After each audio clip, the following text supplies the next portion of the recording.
Assalamualaikum warahmatullahi wabarakatuh. Waalaikumsalam warahmatullahi wabarakatuh. Alhamdulillahirabbil alamin. Wassalatu wassalamu ala asrafil anbiya'i wal mursalin wa ala alihi wa sahbihi ajma'in, amma ba'du. Selamat datang kembali di acara Lato-Lato Ramadan, Lungguh Anteng Thalabul Ilmi Ramadan SMK Negeri 1 Kaligondang. Masih bersama saya Yudhistiawati, yang pada kesempatan kali ini akan ditemani oleh pemateri kita, Bapak Mahful Hidayat. Assalamualaikum Pak Mahful. Waalaikumsalam warahmatullahi wabarakatuh. Bagaimana kabarnya Pak? Alhamdulillah sehat. Alhamdulillah. Masih puasa lancar ya Pak? Masih lancar, sehat selalu. Alhamdulillah. Kita masih dalam pembahasan kitab Taisirul Khalaq. Pada kesempatan kali ini kita akan membahas tentang adab dalam pertemuan. Iya, adab dalam suatu majelis pertemuan. Adab dalam suatu majelis pertemuan. Ya. Untuk lebih jelasnya, kita langsung saja kepada pemateri kita, kepada Bapak Mahful Hidayat. Kami persilahkan. Ya, baik. Assalamualaikum warahmatullahi wabarakatuh. Waalaikumsalam warahmatullahi wabarakatuh. Alhamdulillah pemirsa, dalam kesempatan kali ini kita masih meneruskan kajian kitab Taisirul Khalaq. Dalam kesempatan kali ini akan membahas adabul majalis atau adab dalam pertemuan atau adab dalam sebuah majelis. Baik, langsung saja. Bismillahirrahmanirrahim. Qala al-musannifu rahimahullahu ta'ala wa nafa'ana bi'ulumihi fid dharaini amin. Adabul majalisi utawi mertelaake pira-pira adabe ing dalam pelungguhan. Ngalaman iku wajib ing atase wong yakti kang teka sapa man al majalisa ing pira-pira pelungguhan. Ayyabda'a ing yento ngawiti sapa man al hadirina ing pira-pira wong kang hadir bisalami kelawan uluk salam. Jadi adab dalam pertemuan yang pertama yaitu orang dalam menghadiri majelis pertemuan ini hendaknya mengucapkan salam kepada para hadirin yang telah ada di dalam majelis itu. Selanjutnya wa ayyajlisalan yanto lungguh sapa man haitsun taha sekirane tutup bihi kelawan man apa al majlisu pelungguhan. Jadi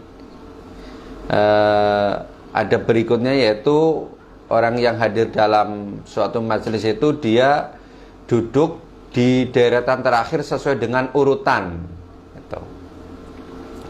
Wa ayyu ridolan yanto mengo sapa man mengo ngang aqwalil ammati saking piro-piro pengucape wong kang bodoh al kholiyati kang sepi nganil faidati saking piro-piro faidah.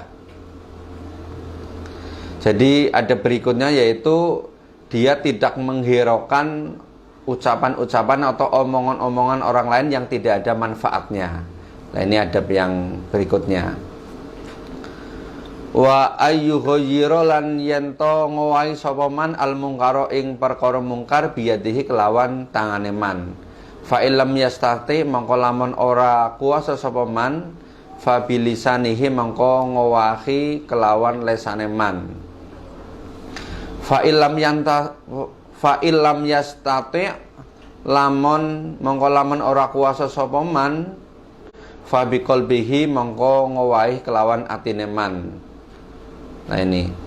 Jadi ada berikutnya yaitu orang itu mau menyingkirkan kemungkaran ya dengan tangannya. Kalau tangannya tidak mampu, yaitu dengan lesannya. Kalau lesannya tidak mampu itu maka dia cukup membenci dalam hatinya bahwa itu adalah sebuah kemungkaran.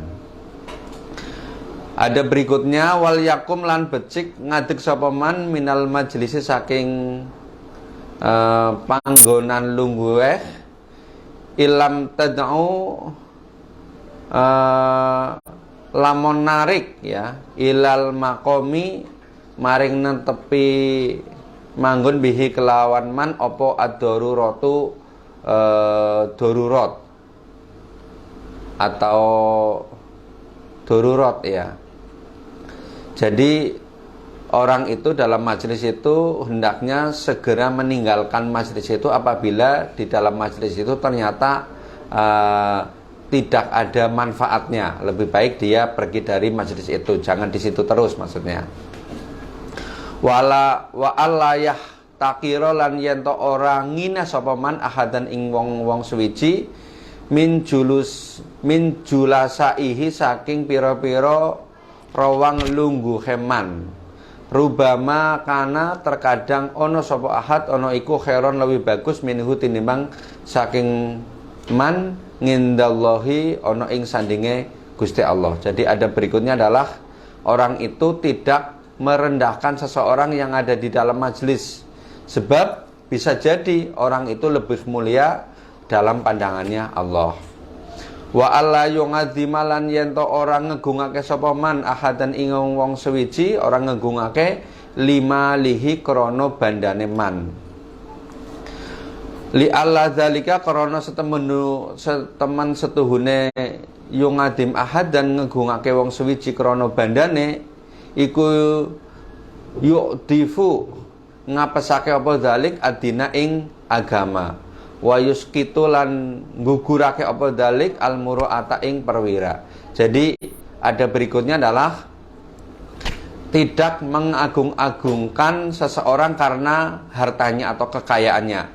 Sebab kalau mengagung-agungkan seseorang karena hartanya itu atau kekayaannya itu bisa melemahkan imannya dan juga bisa menjatuhkan harga dirinya. Nih. Wa ingkana selanjutnya wa ingkana lan lamun ono sapa man ono iku fitoriki ing dalam dalan fal yahudu mongko becik ngremake sapa man torfahu ing peningale man wal yuhifsi lan becik nulung ngono sapa man al malhufi ing wong kang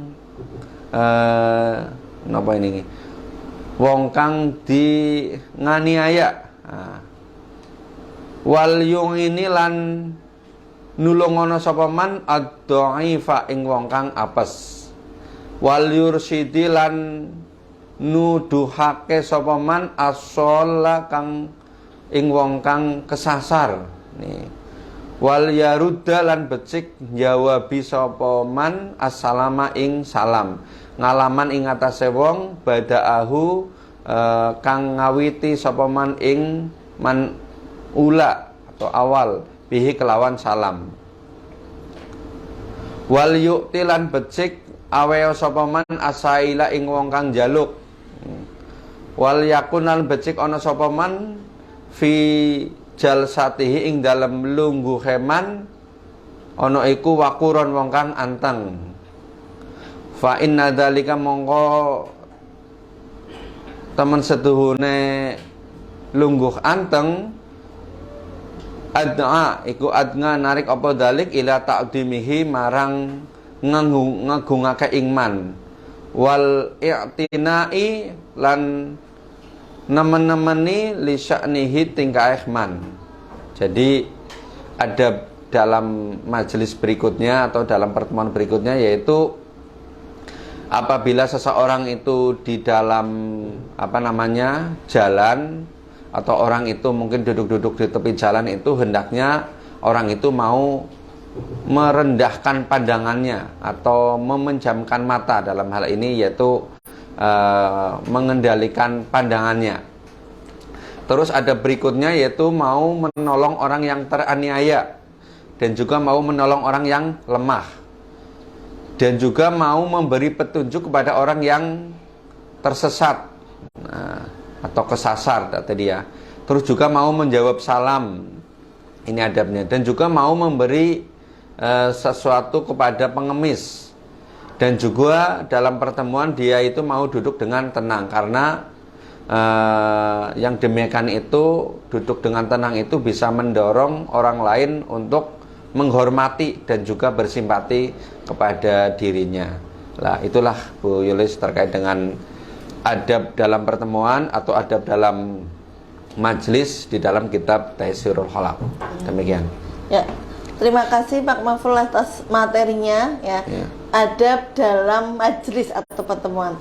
Tadi yang pertama itu kita mengucapkan salam ya Pak. Oh iya, salam. Itu kalau misalnya kita datang terlambat, kajiannya sudah mulai, apakah kita tetap mengucapkan salam atau tidak? Soalnya kan kalau mengucapkan salam nanti mengganggu. Ya, itu gimana? Iya, memang majelis pertemuan ini tidak harus kayak kajian ya, semuanya lah. Pokoknya ketika dalam itu pertemuan yang sifatnya umum dan juga banyak orang gitu ya, yang bisa kita yakini bahwa orang itu adalah kalangan orang-orang muslim, maka orang itu hendaknya itu mengucapkan salam gitu. Lah ini persoalannya ketika di situ sudah berjalan terus orang itu datang belakangan. Ini sebaiknya bagaimana ini? Kalau menurut saya ya lihat-lihat konteksnya gitu ya. Ini. Tapi pernah saya mengikuti contoh seperti ini. Pengajian sudah datang, ini contoh dalam pengajian, kebetulan penceramahnya itu baru datang, itu pun uluk salam tidak apa-apa gitu. Jadi ya bisa melihat konteksnya, karena kan uluk salam itu kan sebetulnya kan sama saja dengan sedang mendoakan gitu. Cuman ya itu tadi lihat-lihatlah yang sekiranya orang ketika menghadiri sesuatu kan bisa membaca keadaan gitu. Kalau saya membaca keadaan itu gimana ini? Kalau saya uluk salam itu dengan keras, dengan lantang, itu kira-kira mengganggu apa tidak gitu. Kalau sekiranya tidak ya tidak apa-apa. Contohnya mungkin pertemuan RT biasa, pertemuan apa itu tidak masalah. Cuman mungkin kalau pertemuannya itu mungkin lagi, contohnya kita menghadiri lagi proses yang sakral gitu ya. Contohnya pas lagi lagi proses ijab kabul itu kan lagi sakral, kita salam itu ya mungkin kalau dia jauh dari pas itu ya mungkin boleh lah kita uluk salam gitu. Tapi juga yang sekiranya tidak mengganggu, karena ada kalanya kita berniat baik tapi pada kondisi yang tidak tepat itu kadang malahan menjadi tidak baik kayak gitu. Karena ada orang yang merasa menjadi terganggu karena ini lagi ini malah menjadi konsentrasi lah itu. Jadi lihat-lihatlah pokoknya dalam kondisi itu. Jadi itulah yang orang yang baik seperti itu ya. Jadi harus bisa melihat situasi dan kondisi seperti itu ya. Tapi yang jelas uluk salam itu adalah baik kayak gitu. Terima kasih Pak. Terus yang selanjutnya salah satunya tadi adalah adab tidak mengunggulkan seseorang karena kekayaannya. Tapi kalau misalnya orang tersebut itu menggunakan kekayaannya untuk hal-hal yang positif, untuk berinfak ataupun apa, kita membanggakannya boleh apa tidak itu Pak? Lah iya, jadi tadi kan disebabkan kalau orang mengagung-agungkan seseorang karena hartanya itu nanti imannya itu menjadi lemah dan juga nanti harga dirinya itu menjadi jatuh. Ini biasanya kalau dalam istilah ini apa ya? Jadi kayak orang itu mengagungkan tapi gara-gara dia punya tujuan agar nanti dia itu dianggap pro, terus nanti diharap dibalik itu nanti dia akan dikasih sesuatu dari orang yang kaya itu yang menjadi gitu ya, cari muka itu yang harga dirinya itu menjadi lemah kayak gitu. Jadi kalau mengagungkan orang itu yang kaya tapi juga dalam rangka agar membangun hatinya orang yang kaya itu nanti dia mau dermawan lagi, contohnya untuk bangun masjid, saya kira itu baik gitu. Yang ini yang menjadi persoalan adalah ketika orang itu mengagungkan orang karena hartanya tapi dalam rangka agar kembali hanya kepada pribadi itu, itu yang nanti imannya menjadi lemah dan juga harga dirinya itu menjadi lemah. Tapi ketika kan sering gitu ya, contoh ada kegiatan mengundang beberapa orang yang kaya, terus mereka dibungahkan ya atau dibahagiakan dengan mungkin pahala-pahala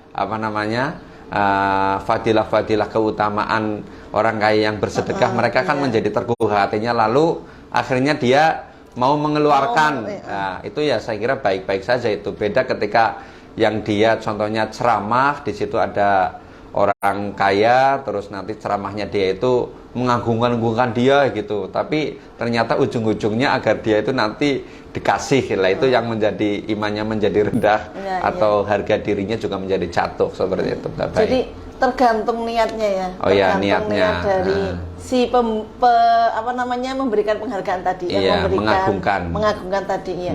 Ya memang kembali lagi semuanya tergantung kepada niat kita semuanya. Iya, iya. Nah, terima kasih Pak Mahful. Ini ya, materinya sama-sama. sangat menarik sekali. Kita sering bersosialisasi, sering bersama ya kan. Ya. Kita sering menghadiri majelis, baik itu majelis ilmu ataupun dalam kegiatan sosial keseharian RT, RW dan sebagainya. Ini sangat baik untuk diterapkan dalam kehidupan kita sehari-hari. Ya. Terima kasih. Mungkin ada pesan dan kesan untuk materi ini, Pak? Ya, jadi kesan atau pesannya seperti ini. Jadi Islam itu kan mengatur dalam segala urusan, termasuk dalam pertemuan pun di urusan ini. Kalau di awal itu kan ini yang kadang di beberapa pertemuan itu kadang tidak. Contohnya seperti ini. Jadi orang yang kalau dalam pertemuan itu kan biasanya banyak orang kalau dalam pertemuan umum biasanya duduknya itu milih posisi yang di belakang yang lain ini.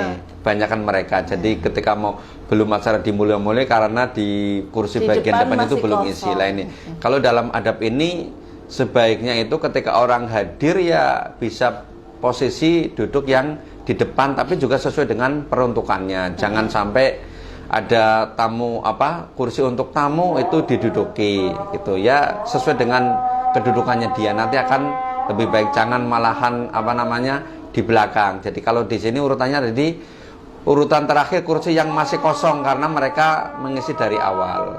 Itu penting ini untuk kami sampaikan agar orang itu ini kalau dia mau duduk sesuai dengan urutannya atau sesuai dengan peruntukannya, maka dia termasuk orang yang memiliki ilmu dalam adab dalam pertemuan. Ini saya kira yang perlu digarisbawahi. Gitu, ya, terima kasih sekali Pak Mahful, materinya sama-sama. Sangat menarik sekali. Mungkin untuk pembahasan kita dalam bab adab dalam majelis ya cukup sekian. Mohon maaf jika banyak kesalahan. Akhirul kalam, billahi taufiq wal hidayah. Wassalamualaikum warahmatullahi wabarakatuh. Waalaikumsalam warahmatullahi wabarakatuh.